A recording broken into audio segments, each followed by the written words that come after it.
গল্প তেজু। অরণ্য তীক্ষ্ণ দৃষ্টিতে চারিপাশে তাকায়, আবারও ভালো করে রিহানের হাতের দিকে তাকায়। দুই হাতে খালি আস্তে করে নিজের পকেট থেকে ঘড়িটা বের করে। ঠোঁটে ঝুলছে রহস্যময় হাসি, অনেক দিনের ক্রুদ্ধ এই পরিবারের মানুষগুলোর প্রতি। পাশে সোফায় মুহিতকে বসে থাকতে দেখে ক্রোধের আগুন ঝলসে ওঠে। মনে পড়ে যাচ্ছে একটা চঞ্চল কিশোরীর কথা। রিনরিনে তার হাসির শব্দ কানে বেজে যাচ্ছে। এত কিছুর মাঝেও চোখ জ্বলে ওঠে। পিছন থেকে কারো গমগমিয়ে হাঁটার শব্দ পেয়ে সবাই পিছন তাকায়।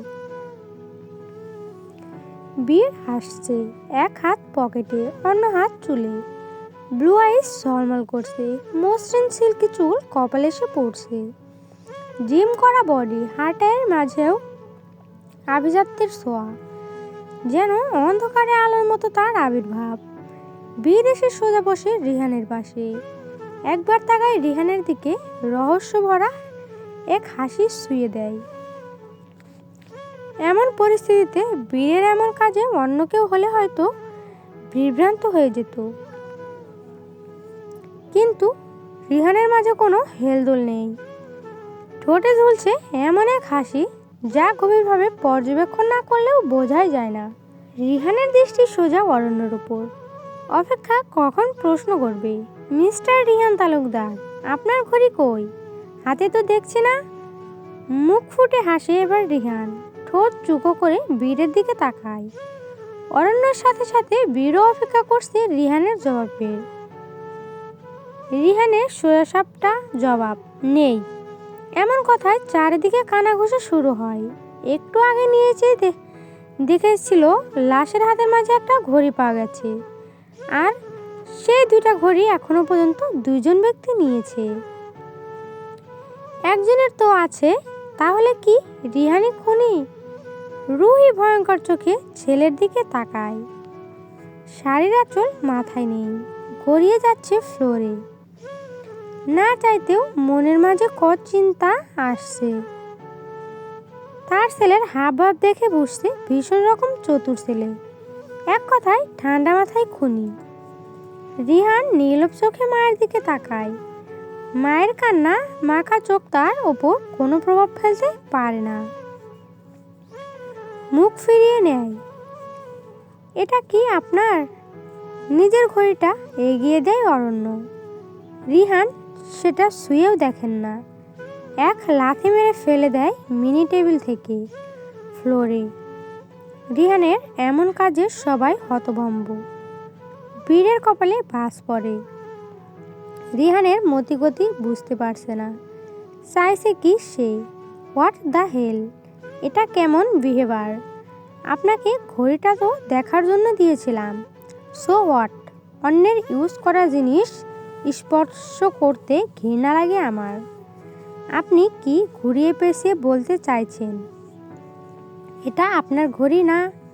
রিহান মাথা ঝাঁকায়, বরফের মতো শীতল কণ্ঠে বলে ওঠে, আই লাইক ইট। তোমার বুদ্ধিমত্তা আমার ভীষণ পছন্দ হয়েছে, কিন্তু সেটা ভুল জায়গায় অ্যাপ্লাই করে ফেলেছো। ঘড়ি আমার কাছে আছে, এটা আমার ঘড়ি হওয়ার প্রশ্নই ওঠে না। তাই নাকি মিস্টার রিহান তালুকদার? তো আপনার ঘড়িটা একটু দেখান। রিহান হেসে ঠোঁট জোড়া গোল করে বীরের দিকে ছুঁড়ে মারে, এক প্লেয়িং কিস। রিহান উঠে বীরের দিকে তাকায়, ঠান্ডা চোখে তাকায়, আস্তে করে হাত থেকে ঘড়িটা খুলে নেয়। এই যে আমার ঘড়ি, প্রমাণস্বরূপ আমার নামের ওয়ার্ড আর ফর রিহান, খোঁজ নিয়ে দেখতে পারেন। এটাই আমার ঘড়ি। ঘড়ি আপনারটা আর এটা সেম হলেও একটু পার্থক্য আছে। সব এক হলেও ঘড়ির মাঝে ছোট্ট দুইটা নামের অক্ষর থাকে। আমি সেটা নিজের নামেই নিয়েছিলাম। বিস্ময়ে চোখ বড় বড় হয়ে যায় সবার। এটা যদি রিহানের ঘড়ি হয়, তাহলে বীরের ঘড়ি কোথায়? হিংস্র চোখে তাকিয়ে আছে বীর, মনের মাঝে ভয় খুঁড়ে খাচ্ছে। তবে কি কোনো ভুল হয়ে গেল? রিহান কাউকে কিছু বলার সুযোগ না দিয়ে পকেট থেকে আর একটা ঘড়ি বের করে, এগিয়ে দেয় বীরের দিকে। ঘড়ি দেখে চমকে যায় বীর। এটা তার ঘড়ি। বি বড় বড় অক্ষরে লেখা আছে, সাথে পাশে ছোট্ট একটা টি, যা লাভ শেপের মাঝে। গলা কাঁপে, বীরের কাপা হাতে ঘড়ি নিয়ে হাতে পড়ে। বুঝতে পারে ভুল করে ফেলেছে সে। অতিরিক্ত তাড়াহুড়ায় রিহানের ঘড়ি পরে ফেলেছে। অরণ্য কিছুই বুঝতে পারছে না। একবার এর ঘড়ি তো আর একবার ওর ঘড়ি হচ্ছে কি? দুজনের ঘড়ি থাকলে খুন কে করেছে বুঝতে পারছেন না মিস্টার অরণ্য চৌধুরী। আমি ক্লিয়ার করে দিচ্ছি, কালকে ভুল করে আমাদের দুই ভাইয়ের ঘড়ি চেঞ্জ হয়ে গিয়েছিল। এইখানে আমরা কেউ আপনার আসামি না। আপনি এখন সসম্মানে যেতে পারেন, নয়তো ঘাড় ধাক্কা দিয়ে কিভাবে বের করতে হয় তা আমার জানা আছে। অপমানে মুখ ভোঁতা হয়ে যায় অরণ্যর, কিন্তু তার কাছে সন্দেহ রয়ে যায়। এই পরিবারের গন্ডগোল আছে। ভারী চোখে একবার মুহিদের দিকে তাকায়। একদিন সে এই পরিবারের মানুষটাকে দেখে নেবে। তার খুব যত্নের সঙ্গে গড়ে তোলা মানুষটাকে ভাঙার কারিগর এই লোকটা। যেমন এসেছিল তেমন বেরিয়ে যায়, নতুন প্রমাণ খুঁজতে। ইতিমধ্যেই উপরমহল থেকে চাপ দিচ্ছে। এত বড় একটা ব্যবসায়ী খুন হয়ে গেল, এখনো পর্যন্ত খুনিকে উদ্ধার করতে পারেনি।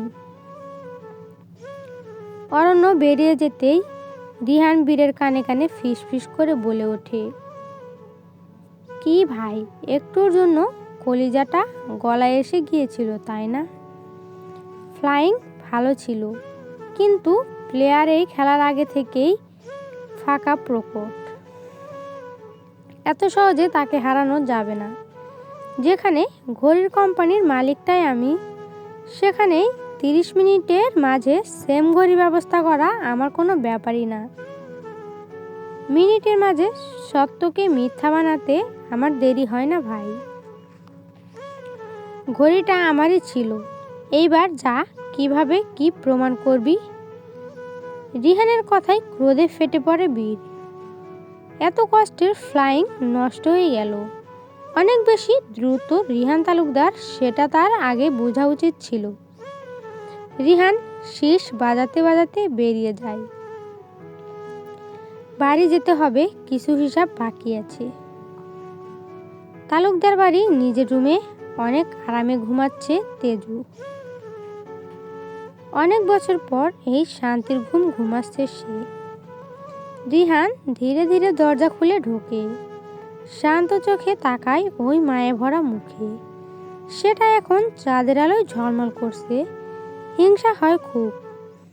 দেরি না করে জানলার পর্দা টেনে দেয়। যেই শরীরে এখনো তার স্পর্শ বিচরণ করেনি, সেই শরীরে কি করে তার আগে চাঁদের আলো বিচরণ করবে? এটা সে হতে দিবে না। নিঃশব্দে গিয়ে তেজুর পাশে বসে। একটু হেলে মুখের উপর ঝুঁকে কপালের কাঁটায় তাকে চুমু খায়। এই চিহ্ন তৈরি করার মালিক সে। শাস্তি দিয়েছিল একটা ছেলের সাথে ধাক্কা খাওয়ার শাস্তি। চুমু দিয়ে ঠোঁটটা তেজুর কানের পাশে নিয়ে যায়। তেজু, আমার তেজু, কত বছর পর তুই এই শান্তির ঘুম দিচ্ছিস জান। কথা দিচ্ছি, আজ থেকে প্রতিদিন এমন শান্তির ঘুম দিবি। ফিসফিস করে কথা বলে, কথা ভারী কিন্তু গম্ভীর স্বরে বলে। নিজের সবটা দিয়ে রিহান চেষ্টা করে নরম করে কথাটা বলার, কিন্তু তার দ্বারা হয় না। এই মায়ামু মুখে তাকাতেই ঠোঁট কাঁপে, সাথে বুকের মাঝে অস্থির অনুভব করছে। রিহান তালুকদার সামান্য এক মেয়ের পাশে ঘেঁষতে কাঁপছে। মানুষ শুনলে হাসবে। যাকে সবাই ভয় পায়, তার আজ ভয় লাগছে। কেউ জেগে যাওয়ার ভয় পাচ্ছে। ঘুমের মাঝে কানের পাশে গরম নিঃশ্বাসের অস্তিত্বের আভাস পায় তেজু। ঘুমের রেশ এত ভারী যে চোখ খুলতে পারছে না। খুব করে অনুভব করছে কারো মায়া ভরা স্পর্শ। কত বছর পর কেউ তাকে এত মায়া নিয়ে যত্ন সহকারে কপালে আদর দিল। দেখতে ইচ্ছা করছে সেই ব্যক্তিকে। রিহান কাঁপা কাঁপা হাতে তেজুর জামা উপরে তোলে। জামা উপরে উঠতেই দেখতে পায় লম্বা একটা দাগ। অদ্ভুতভাবে তার চোখ জ্বলে ওঠে। গ্যাংস্টার রূপে তার রাজ্যের সবাই জানে রিহান তালুকদার মানে একটা পাষাণ লোক, যার মাঝে মন নেই, হৃদয় নেই, কোনো অনুভূতি নেই। কিন্তু এটা তো ভুল। তার ছোট্ট একটা মন আছে, অনুভূতি আছে, যা এই মেয়েকে ঘিরে। সেইখানে কারোর প্রবেশ নিষিদ্ধ, তাই তো কেউ বুঝতে পারে না। রিহান হাত দিয়ে জায়গাটা ছুঁয়ে দেয়, ঠোঁট কামড়ে ধরে, চোখ দিয়ে টুপ করে গড়িয়ে পড়ে বৃষ্টির ফোঁটার মতো এক বিন্দু পানি। কাঁপতে থাকা ঠোঁট দিয়ে চুমু দেয় সেই স্থানে। এটা সেই চিহ্ন যা তার তেজু নিজের সম্মান সতীত্ব রক্ষা করার জন্য নিজেই তৈরি করেছিল। নিজের সম্মান বাঁচাতে একবারও মৃত্যুর মতো জিনিসকেও কবুল করতে দুইবার ভাবেনি। সেই স্থানে হাজারো চুমু দিয়ে ভরিয়ে দেয়। তেজু সব অনুভব করছে, হাজার চেষ্টা করছে চোখ খুলতে। সে দেখতে চায় কে এই ব্যক্তি, কিন্তু পারে না। ঘুম পড়ে তাকে জেগে ধরেছে। রিহান শেষবারের মতো কানের কাছে চুমু খেয়ে তেজুর উদ্দেশ্যে বলে ওঠে, বউজান, একদমই জামাইজানকে ভুল বুঝবি না। মনে রাখবি আমি সব কিছু তোর ভালোর জন্যই করছি। তোকে তোর নামের মতোই হয়ে উঠতে হবে। খুব শখ আমার দেওয়া নামে তোর রূপ দেখব। চলবে? নেক্সট পার্টের জন্য সবাই কমেন্ট করবেন।